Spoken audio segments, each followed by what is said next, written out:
il y a un truc qui est important, et surtout dans le contexte actuel pour les dirigeants du PSG, Leonardo en tête, c'est le vestiaire. Le vestiaire, il a senti que l'actionnaire avait mis en danger Leonardo et Ancelotti. Si Leonardo ne défend pas, pour être très clair, l'un de ses joueurs face à une attaque, le vestiaire va est en mesure, est en droit de le lui reprocher. Donc, lui, il sort. Il contre-attaque un président. Oui, mais il défend un joueur en même temps. Si, dans son intervention. De ça. Et en plus, il défend pas n'importe quel joueur, il défend son joueur le plus important. Ça, mon vieux. Tu sais, vraiment, malheureusement, j'allais dire non, je crois que ça a toujours été comme ça. Bess, Tapi, tous les présidents, et partout dans le monde. Je crois clairement, le foot est un sport de voyous. Le foot est un sport de voyous, mais c'est vrai. C'est une histoire de mauvaise foi.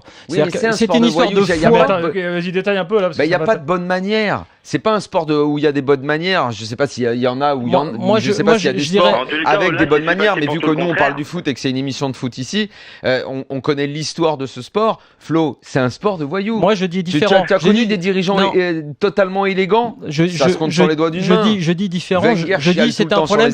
C'est un problème de foi et de mauvaise foi. Tu crois en ton club, tu y crois tellement, tu y crois vraiment, puisque là on parle de gens qui croient vraiment en leur club. Je prends Ferguson, tu parles de Wenger à l'instant, Aulas pour Lyon. Foi et mauvaise foi, tu as foi en ton club, c'est clair. Mauvaise foi, je pense que parfois certains dirigeants tapis en tête se sont dit non là vraiment il est indéfendable, mais moi je vais aller le défendre parce que c'est comme ça, c'est la vie. Et là je dis pas que là Leonardo pense que Abramovich a fait exprès ou machin, mais il se pose même pas cette question-là. La question se pose pas. C'est la stratégie. Moi je suis désolé. Et ben non, quand tu appelles Leonardo et que t'as beau avoir un brushing impeccable et un costard taillé à 5000, tu dois y aller, tu dois aller au mastic. Mais non, mais je suis d'accord. En temps normal, je l'aurais dit d'accord, mais quand tu vois qu'il y a plus important de quoi parler. Alors justement, oublions un peu.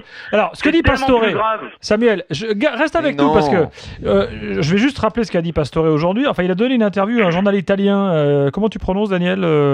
Qui C-H-I. Qui veut dire qui? Qui veut dire qui, voilà. Il dit je gagne quelque chose avec le PSG, ensuite je m'en vais. Voilà ce que dit Pastore dans ce. Il a été plus loin quand même. Il a dit j'ai 2 voitures, une rouge, une noire, c'est les couleurs de mon cœur, des trucs comme ça.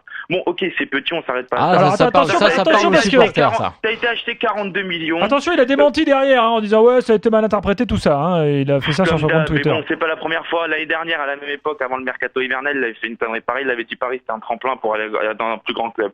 Putain, t'es payé 42 millions, t'as un salaire, t'as le plus gros salaire de France à l'époque, t'as pas le droit de parler comme ça, même si tu le penses. Et quand t'es Leonardo, tu te dis, comme vous parlez tout à l'heure des vestiaires, vous disiez, il faut se faire respecter dans le vestiaire, la première des choses, c'est tu prends ton site et tu mets un message qui est beaucoup plus important que de répondre à Aulas. Non, mais alors attends, regarde, d'abord.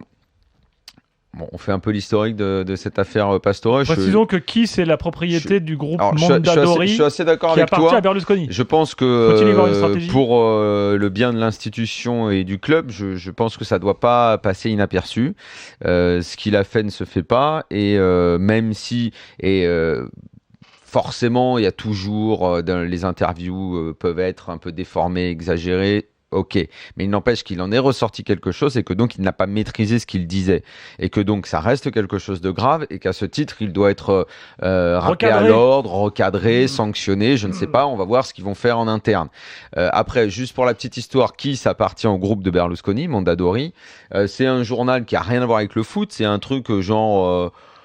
entre Voici, Femme Actuelle, c'est un truc de mamie avec des potins et ça peut évoquer le foot de temps en temps. Ça peut évoquer le foot de temps en temps, mais simplement parce que en Italie le foot est partout, donc il peut même se retrouver dans les canards de mamie avec tel joueur qui passe ses vacances à la mer avec une poule et tout. De temps en temps, il y a ce genre de photos. C'est un peu du people très très très bas de gamme, quoi. Bon, c'est le groupe de Berlusconi quand même, mais parce que c'est le groupe de Berlusconi, c'est pas anodin à mon avis.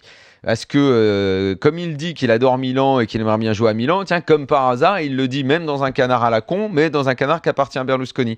Si tu fais le lien, par ailleurs, avec le fait que, oui, il n'est pas très très bien à Paris, Pastore.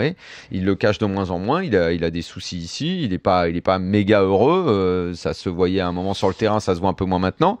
Mais je crois qu'il y a quelque chose et qu'il y a anguille sous roche. C'est pas par hasard que tu vas donner une interview à ce journal-là précisément pour dire ça précisément. Maintenant, si c'est pas bien, et je suis d'accord avec toi, c'est pas bien de faire ça. Maintenant, il va falloir que le club lui tape sur les doigts. Ça, c'est clair.